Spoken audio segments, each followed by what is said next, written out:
Баарыңыздарга салам, урматтуу талашуулар. Бүгүн мен сиздерге биздин өлкөбүздө эң кеңири таралган гипертензия аттуу оору тууралуу сиздерге кыскача сөз кылып берүүнү туура көрдүм. Урматтуу талашуулар, азыркы учурда биздин өлкөдө ушул кан басымынын көтөрүлүүсү менен 1 миллиондон ашык адам жабыркашат экен. 25 жаштан жогорку 1 миллиондон ашык адам ушул оору менен эмне жабыркап келишет.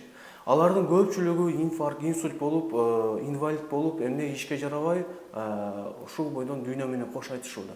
Ошондой эле азыркы учурда бул ооруну көзөмөлдөө кардиологдор үчүн, башка врачтар үчүн өтө оор маселелерден болсок деле. Себеби дегенде адам баласы өзү медициналык жактан сабаттуу болмоюнча, өзүнүн ден соолугуна өзү кам көрмөйүнчө бул ооруну көзөмөлдөө мүмкүн эмес.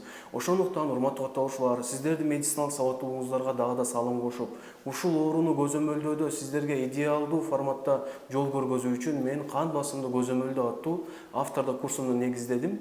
Ушул курстун жардамы менен мен ойлойм, ушул Кыргызстандагы гипертензия менен ооруп жаткан, кан басымынын көтөрүлүүсү менен ооруп жаткан адамдардын санын азайтууга канчалык деңгээлде өзүмдүн салымымды кошом деген ишеничтемин. Себеби дегенде бул ооруну алдын алса болот, бул ооруну идеалдуу форматта көзөмөлдөсө болот. Болгону бейтап өзү эмне аракет жасаш керек жана жоопкерчиликти өзүнүн мойнуна алыш керек жана өз ден соолугуна туура кам көрүш керек. Эгерде сиз жана сиздин жакындарыңыз ушул гипертензия оорусу менен ооруп жаткан болсо, анда бул видеонун астына комментарийге номериңиздерди калтырыңыздар. Биз сиздер менен байланышып, колубуздан келген жардамыбызды көрсөтөбүз жана курс тууралуу сиздерге кенен маалымат беребиз.